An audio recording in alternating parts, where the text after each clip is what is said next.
আপনি কি জানেন ২০২৬ সালে এসে একটা তেলের খনির চেয়ে একটা সিলিকন চিপের দাম অনেক বেশি?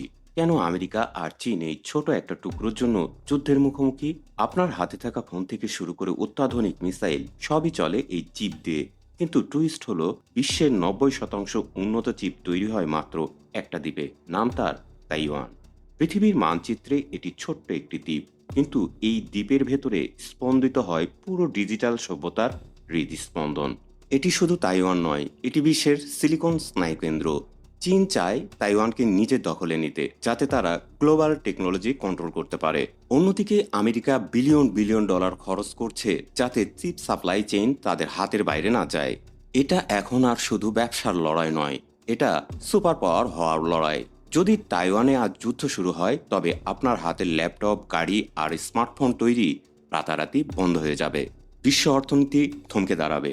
আপনি কি মনে করেন, চিপের এই লড়াই কি শেষ পর্যন্ত বড় কোনো যুদ্ধের রূপ নেবে? কমেন্টে জানান, আর এমন জিওপলিটিক্যাল ইনসাইটসের জন্য ফলো করতে পারেন।